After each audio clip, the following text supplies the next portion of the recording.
What's up guys? Today we have a couple of donations. We're going to unbox, see what's inside. Stay tuned. Alright, let's start with this one. This one's from Pete Schultz, who's the brother of Michael Schultz, who runs Old School Car Audio Restorations. And what have we got? Oh, check it out. Panasonic Car Audio Component Systems. Let's take a closer look. Here we have the Panasonic CJ2600EU, which appears to be an amplifier. Looks like it's brand new. Wow, check this out. Man, that is a rat's nest of wiring. Let's pull it out and take a closer look. It's like the box got drop kicked a little bit. We got goodies in here. We got wire nuts. We got original owner's manuals. Get this out of the package and we'll take a closer look.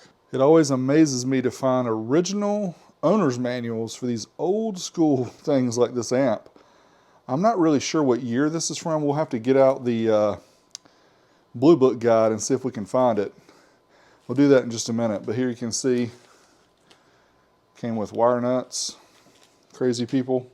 And then all the mounting screws and I don't know if you can see that because I'm off camera, but all the mounting screws and the washers are there. Looks like they fell out of the package, but they're still there. And here is the crown jewel. It is the amplifier, the model CJ2600EU from Panasonic. Look at that. We got all kind of block diagrams here, frequency characteristics and distortion versus frequency. And there you have it, Panasonic power amplifier, a couple of screws there. This is most likely a BTL style, which is like a head unit times 2, probably a 4-channel old school amp that has 2 of the head unit chips in it. But very cool, looks to be in pretty good shape, might be a little dusty, but overall it's very cool. Let me go grab that Orion Blue Book and let's see if we can figure out what year it's from. I don't think it says it on the bottom. Ooh, it is made in Japan though. Here's the Orion Blue Book, and under Panasonic, we don't have anything with CJ in it. We have CA and CY. So I don't see anything here to show this particular model. So that's very interesting, because it looks like maybe, I don't know, mid to late 80s, possibly. Let's get out the owner's manual and see if it has anything in there that gives us an indication. Here we have the operating instructions for the CJ2600EU, and probably the most simple manual I've ever seen. It's literally 4 pages. Talks about how to wire it, how to use the wire nuts, and there's the ratings. 10 watts per channel at 400 hertz, which is interesting. Maximum is 20 watts per channel. And there you go. Look at the frequency response, 80 hertz to 16,000 hertz at 1 watt per channel. Make sure we keep the service information available and send off the product analysis card so that we can get a full warranty for this 40-year-old amplifier. So upon some further research, it looks like 1977 to 1979 is when this was available. And I don't think I showed it earlier, but there was a price here on the side for $64.95. So that's quite a bit of money back in 1977. And wasn't easy to find car amps back then, so this is really cool. Thanks, Brother Pete. There you have it, the Panasonic CJ2600EU. Big shout out to Pete Schultz for sending it this way. Next up, we have a Fragile. Well, I think that says fragile, honey. Package from Steve Cotton. Ha! Dude's trying to be funny. We have a box of family-size Fruit Loops, but it doesn't feel like Fruit Loops are in the package. Let's find out what's inside. What's in the box? What's inside the Fruit Loops? Oh, we have got magazines. Felt like an amplifier, but oh man, we have got, dude. Oh man, check it out. Steve, you are the man. Here we have an assortment of car audio and electronics. Looks like around 2000, maybe 2001. Very, very cool. Just wanted to send out a big shout out to my brother Pete Schultz and Steve Cotton for the donations to the Old School Stereo Library, including this really cool Panasonic amplifier from somewhere in the 80s, and also Car Audio and Electronics magazines from around the year 2000. Thank you guys so much. I appreciate you guys watching. Hope you have a great week. Till next time, more goodies coming. Big D. I'm out. You know how them sound waves go?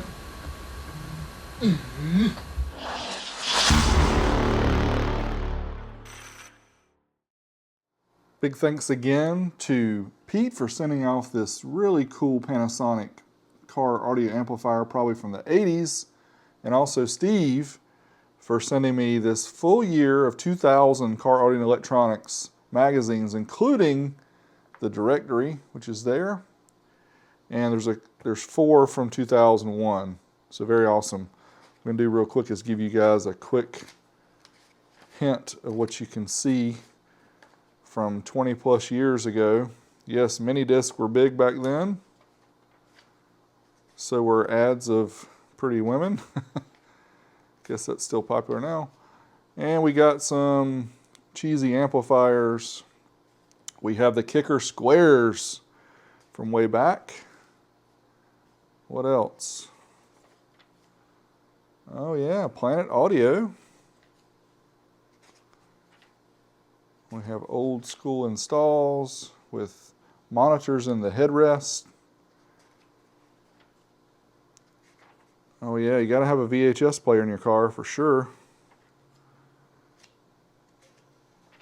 Oh yeah, JL15W3, 171.7 dB, 5 woofers. Old school Rockford ad. I love the way they used to do this in the magazines. Show the breakdown of the systems like that. So cool. Precision Power, Eclipse. Look at that sub, man. Beef. Audioban. Emerson. Oh my. I'm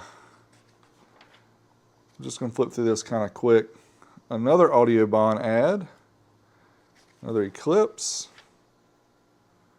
And Sony Explode, I guess. No, that's an about.com. That used to be a big thing on the internet. Is whatever .about.com. They were all subdomains. Stinger. We got Pioneer Component Systems. Clarion. That's a cool little grocery getter there. Might stand out a little bit at the grocery store. More Audioban. They did a lot of ads. Oh, there's the Sony, the big red. This was, oh, okay. So let's go back. This is the Sony grocery getter from back around 2000. So, yeah. Looks nice. Let's keep going real quick. I know I'm spending a lot of time on this, but some of you guys like this stuff, so I'm going to keep going. Ample car audio. There's Profile. Some Eclipse stuff. Iasca. We have Memphis Audio with Elvis. Ultimate Audio. We have some old school Iasca competitions. There you go. Rob Rice. Polished Kicker amplifiers. There's the Fishman. And we're getting close to the end. See if there's anything else interesting.